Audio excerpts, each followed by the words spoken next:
I hope तो सबने attempt कर लिया होगा टेस्ट पेपर कंज्यूमर प्रोटेक्शन का। चलिए, तो I have the answer scheme as well, तो लोग आंसर उससे पहले मैच कर लें, कुछ डाउट होगा तो फिर डिस्कस कर लेंगे। करेक्ट। चलिए, पहला क्वेश्चन आपको नजर आ रहा है। Jago Grahak Jago is a part of what is called as children right to consumer education. Correct. Second, appeal against order of national commission can be done in supreme court. मतलब नेशनल कमीशन की जो हैसियत है वो लगभग सुप्रीम कोर्ट से नीचे high court के बराबर है। तो यहाँ पे तो क्वेश्चन आसान था कि भाई नेशनल कमीशन का ऑर्डर अगर आपने नहीं माना, डिस्ट्रिक्ट का नहीं मानोगे तो स्टेट में जाओगे, स्टेट का नहीं मानोगे तो नेशनल कमीशन। तो एग्जाम में क्वेश्चन ऐसा भी आ सकता है, appeals done in national commission, against नहीं, in national commission are equivalent to that of which type of cases for other, sorry, which type of court for other type of cases. तो आपका जवाब क्या होगा? High Court. समझ में आ गया? तो कोई क्रिमिनल केस हो, सिविल केस हो, तो वो नेशनल कमीशन जैसा यहां पे है, वहां पे वो काम कौन करता है? हाई कोर्ट करता है। Is that clear? चलिए, to avail the benefits of consumer protection act the consumer must insist on cash. में मैं तो कोई मांगता ही नहीं है। मस्ट बी ओवर स्मार्ट, इसके लिए 4-5 बार नहाना पड़ेगा, खर्चा बढ़ जाएगा। Must refer to labels carefully, ये तो भाई कहानी थोड़ी गड़बड़ी नजर आ रही है। तो मेरे को ए और सी सही लग रहा है। देखिए मार्किंग स्कीम में अंकल ने क्या बोला है, हाँ, बोथ ए एंड सी। ये ओवर स्मार्ट जैसा कोई कॉन्सेप्ट नहीं होगा। फैशन स्टडीज का पेपर है तो उसमें ये ओवर स्मार्ट चल सकता है। फाइन। चलिए, अब आते हैं क्वेश्चन नंबर 4 और 5 में। Consumers have freedom to choose products of their choice. Okay. Consumers make a choice by comparing different products available at competitive prices. Sovereignty की बात की जा रही है कॉन्स्टिट्यूशन के हिसाब से। तो भाई असर्शन और रीजन दोनों सही है, एंड ये इसका एक्सप्लेनेशन भी है। तो देख लें जरा आंसर अंकल क्या बोल रहे हैं भाई यहाँ पे। चलिए, आंसर अंकल क्या बोल रहे हैं, हाँ, बोथ स्टेटमेंट्स आर ट्रू। ये 5 वाला मार्क करना है, 4 नहीं मार्क करना। ये एक्चुअली जो मार्किंग स्कीम है वो दूसरे ईयर की है, तो क्वेश्चन का मिसमैच है। तो मेरे पास लाइक मार्किंग स्कीम में टोटल 17 क्वेश्चन के आंसर हैं, वेराज टेस्ट में आपके पास सिर्फ 16 ही क्वेश्चन थे। तो ये फोर्थ यहाँ पे मिस्ड अप है। ठीक है। चलिए, आगे आते हैं। Fifth is sixth now. State Commission can service complaints which is not more than 1 crore. State Commission is set up by state government. तो भाई यहाँ पे सवाल क्या है? Assertion is false and reason is true. Assertion false क्यों है भाई? Assertion false है कि true है? Assertion is false। कैसे false है भाई? क्या लिखा है? हाँ, नॉट मोर देन 1 करोड़। समझ में आ गया? तो कितने तक के ले सकता है ये? कहां से कहां तक? 1 से 10। और 1986 वाले में क्या था? 20 लाख से 1 करोड़। डिफरेंस समझ में आ गया?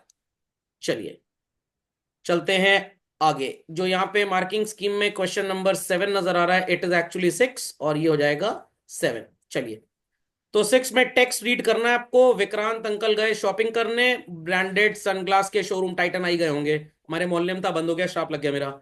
Enters the showroom and ask for sunglasses that is most attracted and shopkeeper told him he can not buy it as he has to choose from options provided by him out of necessity of lack of time he pays for it and doesn't ask for the bill. मतलब जल्दीबाजी में था, जल्दी काम शैतान का। Later when he carries the glasses at home he found it to be defective. ये India का नहीं था, इंडिया वाले तो उसको नचा नचा के तोड़ तोड़ कैसे देख लेते हैं। दुकानदार समझाएगा कि दोनों आंख से चश्मा उतारना है, इधर इधर क्या करेंगे, बीच से निकाल लेंगे। मिड पॉइंट थ्योरम अप्लाई कर देते हैं। So showroom replacement shopkeeper bluntly denies. इतनी औकात, ये लगता है प्रयागराज में नहीं था। समझ में आ गया? That glasses are purchase from him. Identify the consumer right which is violated in the above case. कौन सा राइट वॉयलेट हुआ है? Right to choose. पहली लाइन में ही आपको नजर आ गया था। वो कह रहा है कि आप वो नहीं खरीदेंगे जो हम चाहते हैं, आप वो खरीदेंगे जो हम चाहते हैं। बच्चे कहीं सर आप बोल क्या रहे हैं? शॉपकीपर कस्टमर को कह रहा है कि आपकी चॉइस के हिसाब से सामान नहीं मिलेगा, जो मेरे पास चॉइसेस है उसके हिसाब से आप सामान खरीद लीजिए। समझ में आ गया? तो कौन सा राइट वॉयलेट हुआ है भाई? Right to choose. ये सब एक एक नंबर के क्वेश्चन आंसर थे। फाइन। चलिए, ये शॉर्ट आंसर तक यहाँ पे जो आपको वेरी शॉर्ट मिलेंगे सब 1 नंबर तक के हैं। फिर ये 2 मार्क्स का होगा, ये भी 2 मार्क्स का। This is for 3 marks. और जो 15-16 है it is for 4-4 marks. Sorry, ये 4 नंबर, ये 6 नंबर। करेक्ट। चलिए, तो पहले कितने क्वेश्चन मार्क किया आपने? 5। यहां तक के 5 मार्क्स हो गए। चलिए, identify the responsibility of consumer. Ask for full information, be quality conscious, exercise the right, insist on cash memo. तो लेट अस सी आंसर क्या है भाई। Insist on cash memo. अब बच्चे कहेंगे सर ये पहले तीन क्यों नहीं हो सकते? भाई फुल इंफॉर्मेशन आप पूछे ना पूछे क्या फर्क पड़ेगा, आपके पास प्रोडक्ट की परचेज का एविडेंस होना चाहिए, और वो किससे मिलेगा? कैश मेमो से। जब कैश मेमो होगी तभी आप राइट को इंसिस्ट कर पाएंगे। बी क्वालिटी कॉन्शियस, साइकोलॉजी के पेपर का आंसर है ये कॉमर्स या बिजनेस स्टडीज में काम नहीं आएगा। आस्क फॉर फुल इंफॉर्मेशन, ये राइट टू बी इंफॉर्म्ड है। Is that clear? तो आस्क फॉर फुल इंफॉर्मेशन आप आंसर लिख सकते थे, बट अगर इसकी जगह टेक्स्ट आपको लिख के क्या मिला होता? Right to be inform. कोई क्वेरी किसी की? चलिए, can Vikrant complaint against the shopkeeper? Yes, no, maybe. नहीं, ये कंप्लेन नहीं कर सकता क्योंकि इसके पास कैश मेमो है ही नहीं। कोर्ट में एविडेंस क्या लेके जाएगा? टूटा हुआ चश्मा। Got it clear? जज साहब देखिए चश्मा टूटा हुआ है। अरे पहले तुम ये साबित तो करो कि तुमने चश्मा इसकी दुकान से खरीदा है। सर एक सेल्फी ले ले ऐसे मुंह करके शॉपकीपर के साथ, क्या वो अलाउड है कोर्ट में? नहीं सर, वो क्या कहते हैं, फोटो कौन सी वाली होती है? जियो टैग फोटो, उसी दुकान पे सेल्फी ली गई है, तो ये सब पागलपंती कानून में अलाउड नहीं है। Identify the type of interest overlooked by the shopkeeper. Profit maximisation, wealth maximisation. Answer is long term interest. अगली बार क्या विक्रांत जैसे लोग दुकान पे आएंगे? बिल्कुल, दुकान के बाहर खड़े होंगे और जो कस्टमर आएगा उसको कहेंगे भाग जाओ यहां से। समझ में आया? समझ में आया? जैसे कुछ लोगों ने बोला था सर रिवीजन और टेस्ट सीरीज की फीस लेके भाग जाएंगे। Is that clear? तो ये वीडियो उन सबको जरूर भेज दीजिएगा। तो लॉन्ग टर्म इंटरेस्ट वॉयलेट हो गया है। तो चार ये हो गए, 6 और 4, टोटल 10 नंबर का करेक्शन हो चुका है। हाँ भाई, किसी का कोई क्वेरी था? पूछिए पूछिए। हाँ बिल्कुल जाइए। हाँ स्पेसिफिक, और वो नहीं मिला, उसने कोई और दे दिया बोल के।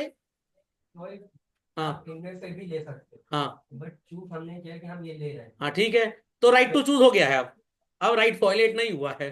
Is that clear? ये थोड़ा कि वो कोई गन पॉइंट पे थोड़ा आपको बैठा लेगा, ये यार रस्सी रस्सी बांध दिया, या वो भीख मांग रहा है, अरे रहम करो सुबह से बिक्री नहीं हुई है प्लीज यही ले जाओ, तो ऐसा प्रैक्टिकली होता नहीं है। ठीक है, तो राइट टू चूज वहां पे नहीं आपका वॉयलेट हुआ है, क्योंकि आपने जो चीजें मिल रही थी वहां पे राइट टू चूज था। तो यहाँ पे भी जो क्वेश्चन लिखा है, ये एक्चुअली यहाँ पे एक लाइन लिख गई है। क्या लिखा है? Shopkeeper told him that he can not buy it as he has to choose. ये जो हैज टू चूज है ना, ये कंपेलिंग फैक्टर हो गया। This is the compelling factor. नहीं नहीं नहीं नहीं, यहां पे उसने बोला कि भाई मेरे को एक्स वाई जेड इन तीन में से कोई एक चश्मा चाहिए। शॉपकीपर कह रहा है भैया मेरे पास एक्स वाई जेड नहीं, मेरे पास एबीसीडी है, अगर आपको चाहिए तो आप इसी में से चूज कर लीजिए। अब अगर वो इसमें से चूज करके ले गया तो राइट टू चूज उसका वायलेट हुआ है। बट प्रैक्टिकल लाइफ में ऐसा नहीं होगा कि भाई आपको नहीं लेना था आप निकल जाते शॉप के पास से, आपने इसी चार में चूज किया, तो भाई आपका राइट कहां से वायलेट हुआ? तो ये आंसर लॉन्ग टर्म में देखा जाए तो गलत है एक्चुअली में। Is that clear? चलिए भाई, हाँ बोलिए बोलिए बोलिए। किसमें राइट टू इंफॉर्मेशन? जागो ग्राहक जागो। नहीं, जागो ग्राहक जागो का मतलब क्या है? आप न्यूज़पेपर नहीं पढ़ते लगता है मालविया जी। जागो ग्राहक जागो का मतलब है कि कंज्यूमर को अवेयर करना है। तो कंज्यूमर को अवेयर करने वाला जो पॉइंट है कंज्यूमर प्रोटेक्शन में, वो किस के अंदर हम पढ़ाते हैं, किस नॉमेनक्लेचर में? That is right to consumer education. समझ में आ गया? तो अगर आपसे पूछा जाए भाई स्कूल और कोचिंग एजुकेशन कहां पे मिलती है, तो जवाब स्कूल है, कोचिंग नहीं है। एजुकेशन का मतलब ये थोड़ा कि टॉपिक पढ़ा दिया, भाई ओवरऑल कल्चरल डेवलपमेंट, बच्चे का co-curricular development, sports activities. Is that clear? तो education is a very big word. खोपड़े में बात गई, तो एजुकेशन स्कूल में मिलेगी, कोचिंग में एजुकेशन नहीं मिल सकती आपको।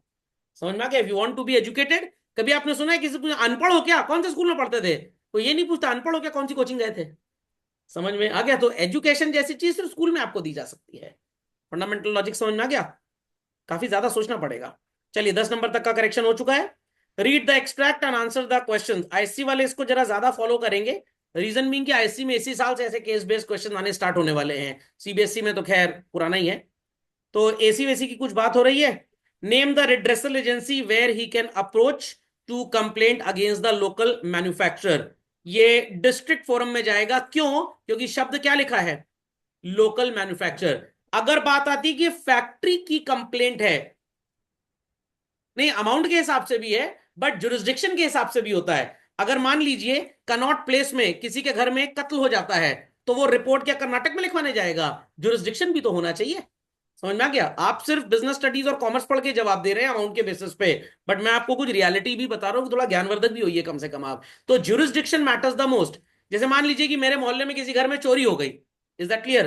तो एफआईआर हमारे मोहल्ले के पुलिस स्टेशन में लिखी जाएगी। बट अगर हमारे मोहल्ले के पुलिस स्टेशन में पुलिस वाले इंकार कर दें, कुछ कर दें, तो लोगों का नुकसान नहीं होना चाहिए। तो there is a concept in law, IPC में कॉन्सेप्ट है ऑफ जीरो एफआईआर। जीरो का मतलब ये नहीं है तुम्हारी जो एफआईआर उसको गोला बना के फेंक देंगे।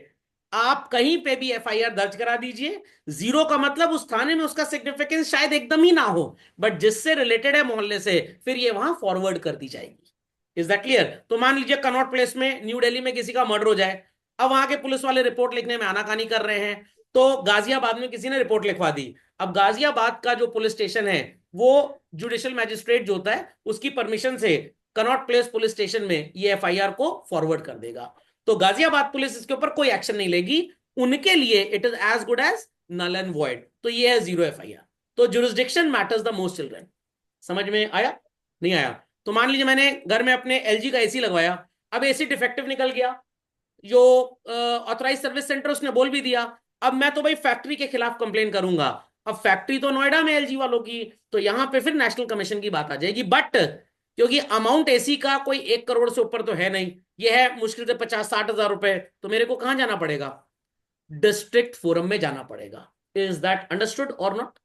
खोपड़े में बात गई। बट एसी जब खरीदा, नीचे बिल में क्या लिखा होता है? All disputes are subject to the jurisdiction of the courts of new Delhi only. कभी मैकडॉनल्ड्स में बर्गर खरीदिएगा, मैकडॉनल्ड्स का नॉर्थ इंडिया का जो फ्रेंचाइज है, कनॉट फूड प्लाजा रेस्टोरेंट करके ऐसे ही कुछ है इनके पास है, तो बिल में एकदम नीचे लिखा होता है all disputes are subject to the jurisdiction of the courts of new Delhi only. मतलब अगर आपको उनके ऊपर केस करना है, तो वो कह रहे हैं केस बिल्कुल करिए, शौक से करिए, हमारा वकील आएगा, बट सिर्फ और सिर्फ नई दिल्ली के कोर्ट में। अगर बाहर आप कोर्ट में केस रजिस्टर करने जाएंगे, इलाहाबाद हाई कोर्ट, कानपुर का, सॉरी हाई कोर्ट में तो नहीं जाता है केस, डिस्ट्रिक्ट कोर्ट में जाएगा पहले, तो सीधे आपको रजिस्ट्रार वहां पे क्या आपका वकील ही बोल देगा कि दिमाग से पैदल हो क्या?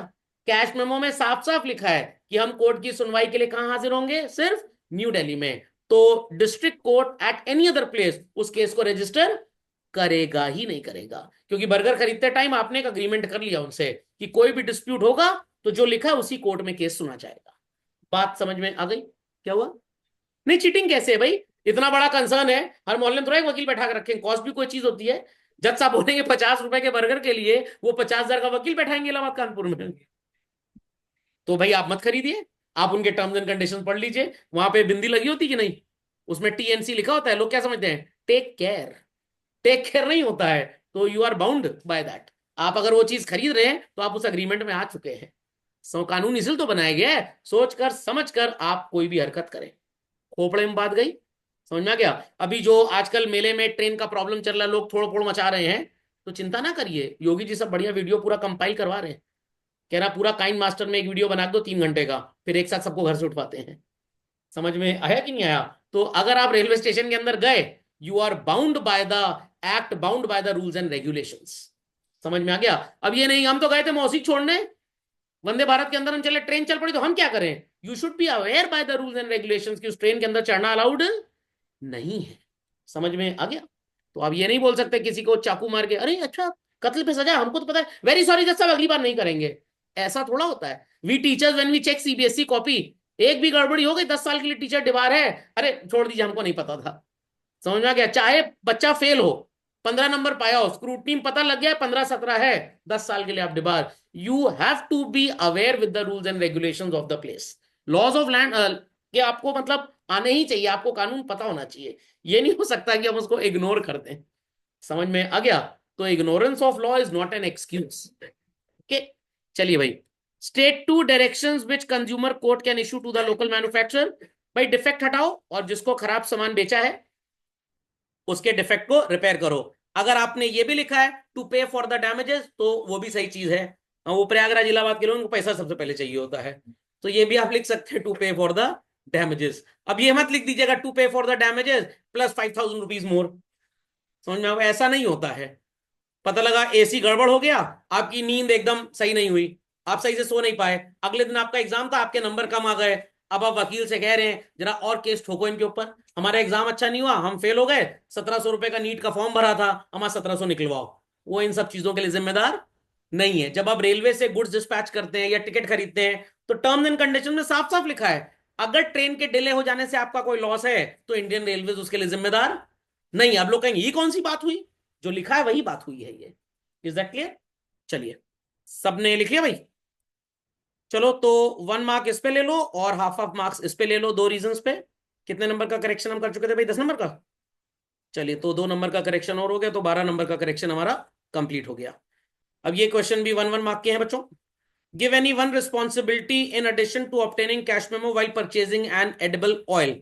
चलिए, एडिबल ऑयल है, खाने पीने वाली चीजें हैं बच्चों। क्वेश्चन नंबर 8 9 एंड 10, आपको एग मार्क देखना है, agriculture marketing. Is that clear? But मैं बताऊं, आप एक चीज और देख लीजिएगा, कहीं उसके ऊपर गलती से पाम ऑयल या पामोलियन तो नहीं लिखा है, मत खरीदिएगा, जहर है। बच्चे कहेंगे सर अभी 1 लीटर घर में आइए आपको उसी पूड़ी छौक के खिलवा दे। तो इंडिया पाम ऑयल का सबसे बड़ा कंज्यूमर है पूरे वर्ल्ड में। मलेशिया वगैरह में खूब उगाया जाता है, यूएस वगैरह में तो उसको बेचना बैन है। हमारे यहाँ तो सस्ता चाहिए, जहर भी दे दोगे फ्री में तो उसको भी पी जाएंगे। ये तो मस्त भी क्वालिटी कॉन्शियस।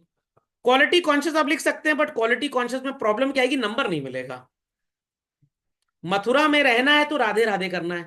अगर आप मथुरा जाएं और बोले यहां पे शिव जी का मंदिर है क्या, लोग कहेंगे बेवकूफ हो क्या, मथुरा गोकुल नगरी से करीब है, ये कृष्ण जी की जन्मभूमि मानी जाती है, तो वहां पे कृष्ण जी से रिलेटेड बांसुरी और फ्लूट ये सब आपको अच्छा मिलेगा। समझ में आ गया? अब वहां डमरू ढूंढ रहे हैं तो you are not a wrong buyer, but आप इन अप्रोप्रिएट बायर हैं। मतलब everything that is not legal can not be called as crime. बात समझ में आई? जैसे ट्रंप साहब ने हथकड़ी लगा के लोगों को भेज दिया, ये क्या है, बेइज्जती और बदला है। तो वो लोग जो गलत घुसे थे उन्होंने इलीगल काम किया था, बट हर इलीगल चीज क्रिमिनल एक्ट नहीं होता है। क्रिमिनल एक्ट वही होता है बच्चों which is written as wrong in Indian penal code. समझ में आ गया? दुकान से रोटी लेकर भागना या रोटी खा के बिल ना देना is not a criminal offence. I repeat, is not a criminal offence. Jail नहीं होगी आपको, बट अगर आप पैसा चुरा के या रोटी चुरा के भागे हैं then it is a criminal offence. तो थेफ्ट जैसी चीज क्रिमिनल ऑफेंस में आती है, बट अगर आपने खाना खा लिया मेरे पास पैसा है ही नहीं, जेल नहीं होगी। अब बच्चे कहेंगे सर अच्छा हुआ आपने बता दिया, पापा हर जगह रेस्टोरेंट जाके पहले ही पैसा दे देते हैं उनको, अब मना कर देंगे उनको कि खा पी के आप निकल जाए, बर्तन मांज के आएंगे।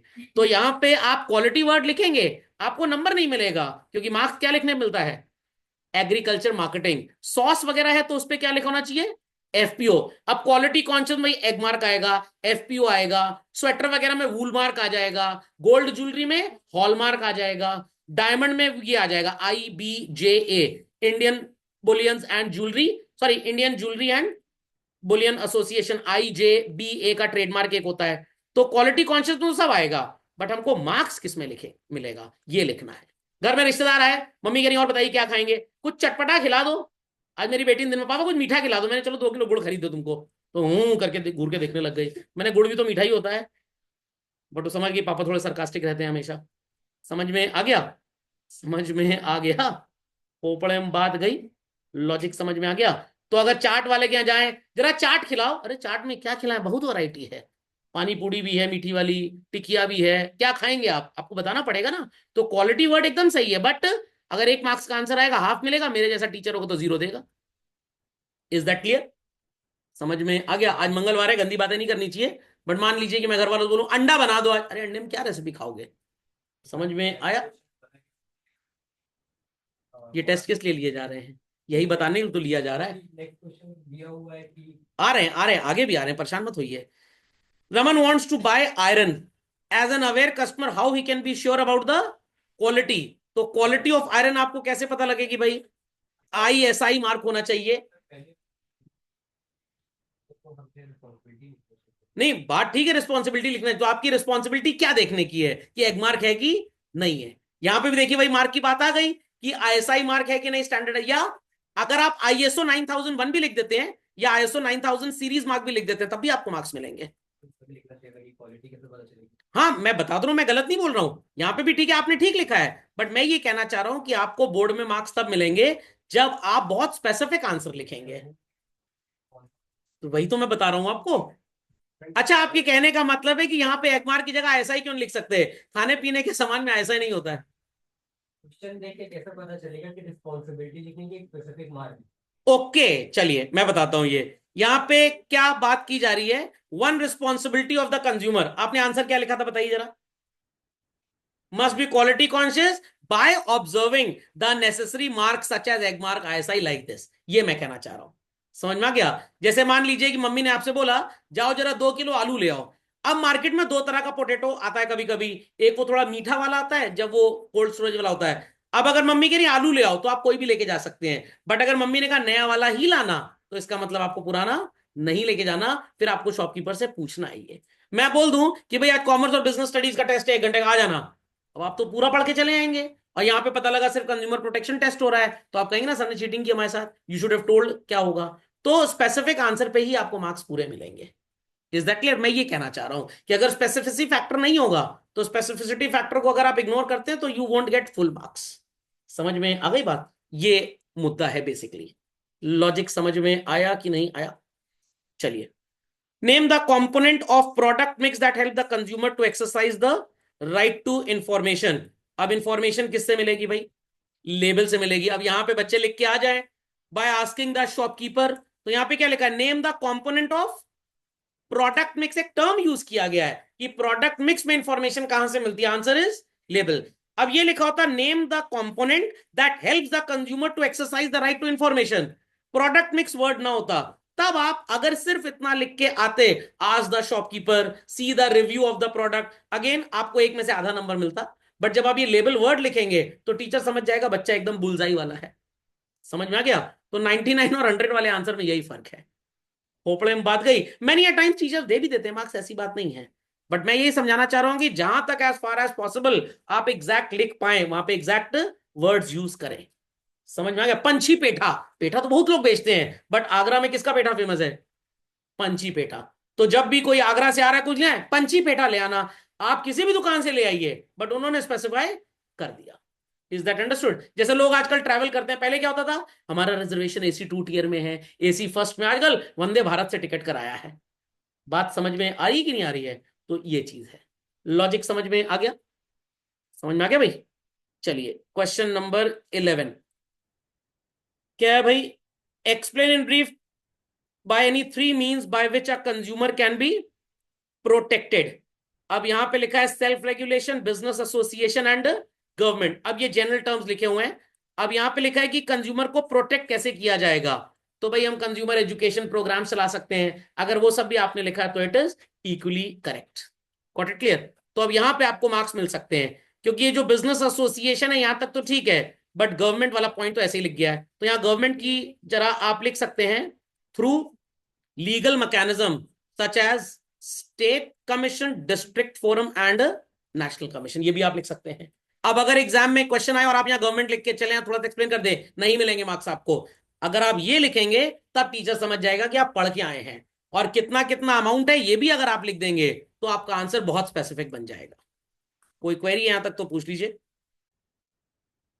ये self regulation by the business का मतलब क्या होता है? हमने एक कंज्यूमर पोर्टल बना दिया, एक हमने हेल्पलाइन नंबर दे दिया, एक रिड्रेसल ग्रीवियंस कमेटी बना दी कि जो भी आपकी कंप्लेंट्स हो you can just email your complaint and your query will be, और योर प्रॉब्लम और the defect in the product would be removed.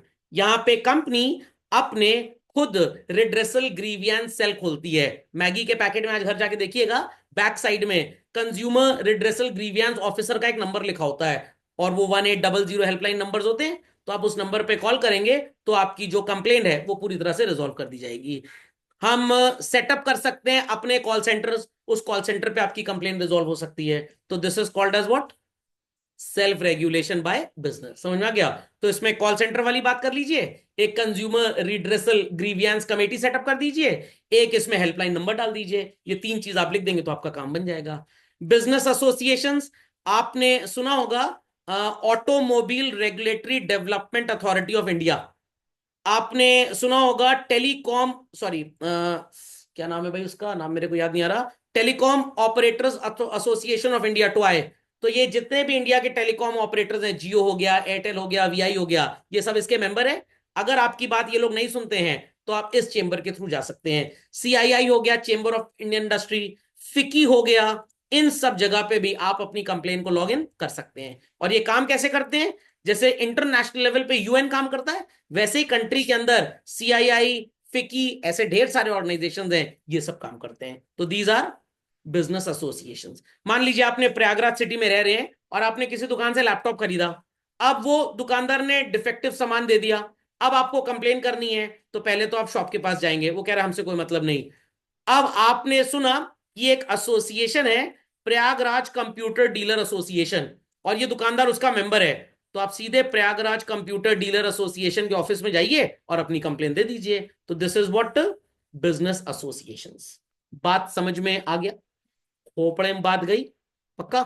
चलिए, गवर्नमेंट वाला समझ में आ गया सबको भाई?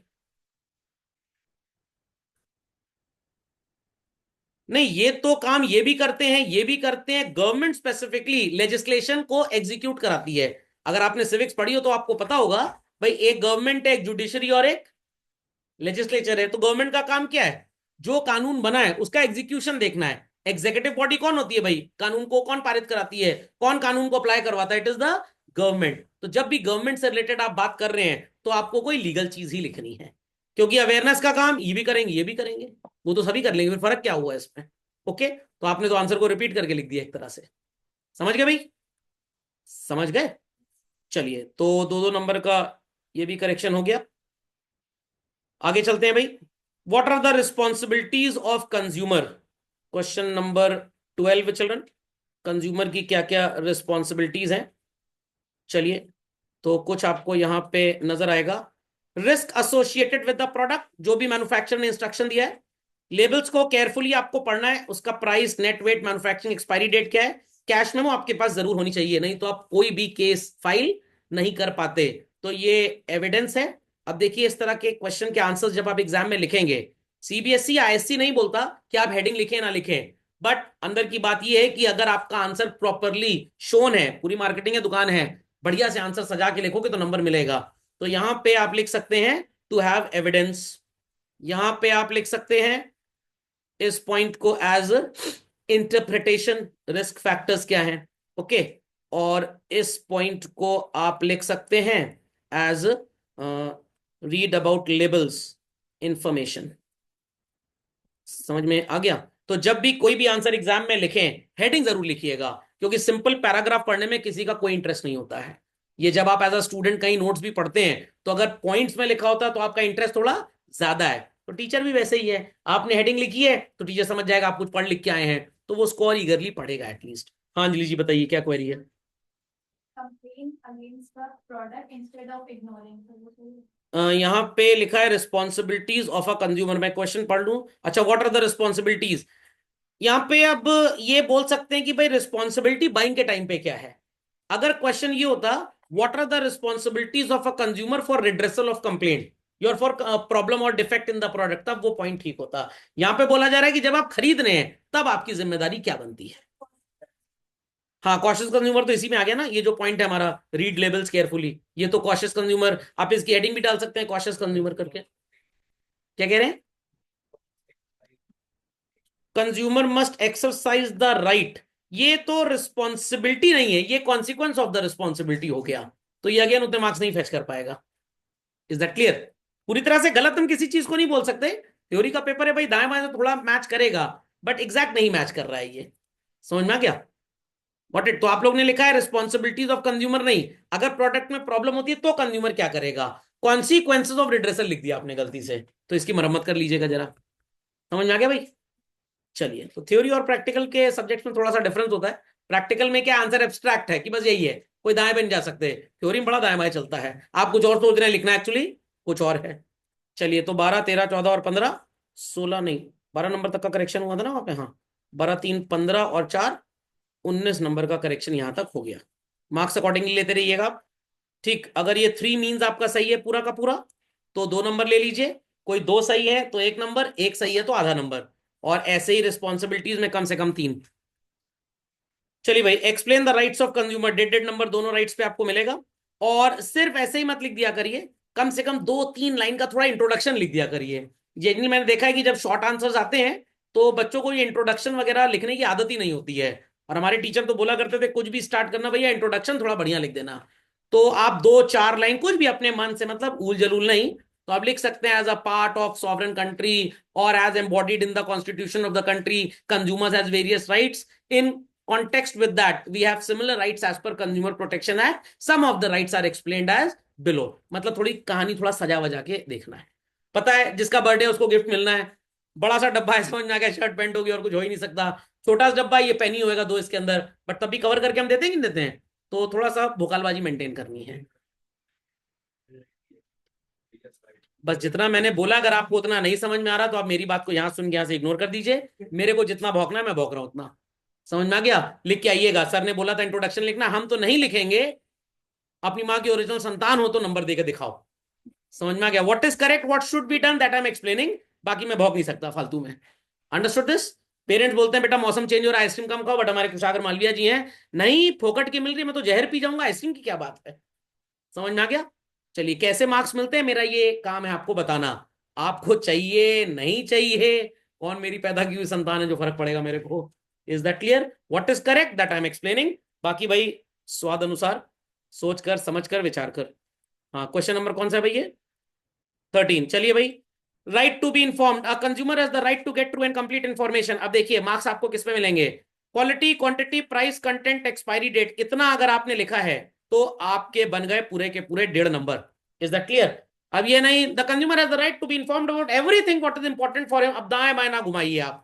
एग्जैक्ट लिखिए किस बात की इंफॉर्मेशन उसको चाहिए ही चाहिए as per law is that clear is that clear मेरा एक मित्र है उसकी बेकरी शॉप है तो मैंने उसको बोला कि भाई तुम ये जो बिस्किट नमकीन बेचते हो प्रॉपर इसको डिब्बे में क्यों नहीं बेचते हो कह रहे कि भाई एज पर दिस अगर मैंने डिब्बे में इसको पैक कर दिया तो ये पैक्ड माना जाएगा और फिर मेरे को FSSAI लाइसेंस लेना पड़ेगा प्रॉपर कंटेंट सब कुछ उसके अंदर लिखना पड़ेगा नहीं तो मैं फंस जाऊंगा और अगर रबड़ बैंड या सेलो टेप से बांध दिया तो वो ओपन ही माना जाता है और तब इन रिक्वायरमेंट्स की जरूरत नहीं है बात समझ में आ गई बात समझ में आ गई भाई चलिए तो चलते हैं आगे और दूसरा राइट क्या था इन भाई साहब का right to seek redressal so right to seek redressal में आपको लिखना पड़ेगा justice to consumers includes compensation replacement repair और डिफेक्ट्स अगर इतना आपने लिखा है तो यू कैन टेक 1.5 मार्क्स बाकी दाएं बाएं की चीजें आप लिख सकते हैं कोई फर्क नहीं पड़ेगा क्वेरी है तो पूछ लीजिए चलो तो ये हो गया 19 और 3 22 नंबर का correction explain the importance of consumer protection from the view point of consumer चलिए अब देखिए जब इस आंसर को आप लिखें सिर्फ इतना लिख के आएंगे अंडा मिलेगा एग्जाम में तो आपको यहां पे लिखना चाहिए as a consumer though he has multiple rights but to ensure the growth of the business consumer needs to be protected समझ में आ गया it is in the general interest of the business as well as consumer himself अब देखिए पहले मत लिखिएगा it is in the interest of consumer as well as business itself क्योंकि आपको किसके बारे में पूछा जा रहा है consumer protection from the view point of तो आप लिखेंगे it is in the long term interest for the business as well as for the consumer to be protected as below तो आप जिसके बारे में लिख रहे हैं उसी से एंड करिए अपना इंट्रोडक्शन ठीक है चलो तो देखते हैं क्या लिख सकते हैं भाई हम लोग क्वेश्चन नंबर कौन सा है 14 educate consumers to avoid consumer ignorance protect and promote the interest of unorganised consumer सिर्फ इतना नहीं लिखना है थोड़ा सा और भी आगे लिखना है through consumer welfare programs through product usage through displays and demonstrations demon ना लिख देना बहुत समझ लेंगे protect and promote interest of unorganized consumer by various legislations अब यहां पे आप वो सब लिख सकते हैं जो गवर्नमेंटल बॉडीज है state district and national commission हाँ लीगल हेल्प तो इसी में तो आ जाएगा ना सेकंड में मैं कोई लीगल चीज थोड़ा बोल रहा हूँ भाई तो मैं बोल रहा हूँ इज दैट क्लियर चलिए तो इस पे ले लीजिए डेट नंबर अगर सही है तो अपनी मर्जी से ना लेना पूरा या 70 नंबर का टेस्ट हुआ 75 मिल गया समझ गए सब लोग 3 टियर मशीनरी 1 नंबर इसके इंट्रोडक्शन पे अब जैसे यहाँ पे 3 टियर मशीनरी अब कुछ बैल बुद्धि है answer number 15 ABC state commission सब भाई थोड़ा सा पंप एंड शो है व्हाट इट क्लियर तो आपको लिखना पड़ेगा in order to protect the consumers as a part of various legislations in a country we have an act called as Consumer Protection Act 2019 which is a modified and a better version of Consumer Protection Act 1986 full stop abhi baki introduction it lays down multiple rules and regulations as imposed by law for the purpose of protecting consumers and to punish the wrongdoer these are as below एक diagram बनाना फिर 3 tier का, एक में लिखना state commission केकड़े वाला, एक में डिस्ट्रिक्ट और एक में नेशनल। अब उसके नीचे भी लिख देना केसेस अप टू, इस तरह से। नहीं समझ में आया? चलिए, इस तरह का आप एक डायग्राम बना सकते हैं। यहां पे लिख सकते हैं state, district and national commission. फिर यहाँ पे पॉइंट्स लिखेंगे किस बेसिस पे आप इन्हें कंपेयर कर रहे हैं। तो यू कैन राइट कि भाई यहाँ पे जैसे आपने लिख देना है फॉर एग्जाम्पल कॉम्पनसेशन क्या होगा, तो यहाँ पे मेंशन कर दीजिए, यहाँ पे मेंशन कर दीजिए, यहाँ पे मेंशन कर दीजिए। Is that understood? तो इस तरह से आपको लिखना है। डायग्राम वगैरह आप लोग बनाते हैं कि नहीं बनाते हैं? ये सब जरूरी है। चलो, क्वालिटी सर्टिफिकेशन मार्क्स, ये कौन सा क्वेश्चन आ गया? ये लगता है बीच का कोई क्वेश्चन आ गया होगा। कहाँ गया भाई? हॉलमार्क। अच्छा, ये क्वेश्चन लगता है कटा हुआ है। चलिए कोई बात नहीं, मैंने आपको बता दिया।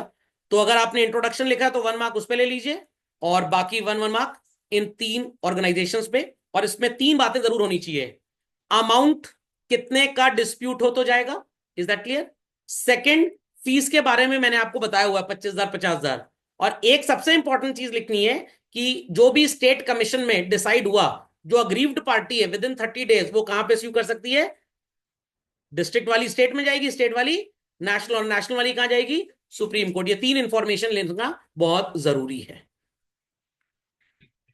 बारे में कौन हो सकता है president? वो उतना इंपॉर्टेंट नहीं होगा, क्योंकि क्वेश्चन, हाँ, वो अगर मान लीजिए क्वेश्चन 6 नंबर का आ जाता है फॉर एग्जाम्पल, तब आप वो सब भी लिखेंगे। मैंने 4 नंबर के हिसाब से आपको बताया है।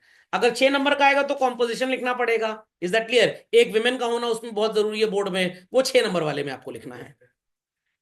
हाँ, प्रेसिडेंट को कौन इलेक्ट करेगा, ये सब लिख सकते हैं। चलिए, तो ये हो गया 22 और 4 कितना हो गया भाई? 26, और फाइनली 32। 6 remedies available. तो पहली रेमेडी है टू रिमूव द डिफेक्ट और डेफिशिएंसी। अब सिर्फ यही नहीं लिखना है, इसके आगे थोड़ा 2 लाइन और भी लिख देना है आपको। Okay, for example if the product can be repaired and it has to be repaired, so consumer will get the necessary defect removed. If the product cannot be repaired or the nature of the product is irreparable, then the product has to be replaced. ये बात आप यहां पे लिख सकते हैं। Is that clear? जैसे guarantee और वारंटी सुना आपने, तो गारंटी का मतलब क्या होता है? प्रोडक्ट रिप्लेस हो जाएगा। वारंटी का मतलब जो खराब है वो फ्री में रिपेयर हो जाएगा। Is that clear? चलिए, third is to refund the price.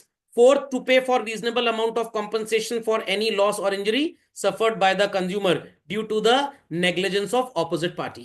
अगर मान लीजिए आप खुद ही नेग्लिजेंट हो गए, तो इन दैट केस कंपनी आपको पैसे वापस नहीं करेगी, ना प्रोडक्ट रिमूव मतलब डिफेक्ट रिमूव करेगी। टू पे प्यूनिटिव डैमेज, ये कानूनी शब्द है। प्यूनिटिव डैमेजेस का मतलब कितना पैसा हम कंज्यूमर को दिलवा दें from the wrong doer, from the seller, कि अगली बार उसकी आत्मा कांप जाए ऐसा प्रॉब्लम क्रिएट करने में। इसको कानून में विंडिक्टिव भी बोलते हैं। Okay. To discontinue unfair restrictive trade practices, अगर आपने खराब प्रोडक्ट बेचा है तो आपको अब आगे ये प्रोडक्ट बनाने की परमिशन भी नहीं दी जाएगी। कोई भी हजार्डस प्रोडक्ट है तो इसको बंद कर दीजिए, जैसे पॉलिथीन के केस में प्रयागराज में होता है, क्योंकि रिवर को बचाना है। ये तो सेम पॉइंट है चिल्ड्रन, इसलिए फिर से नहीं बोलेंगे।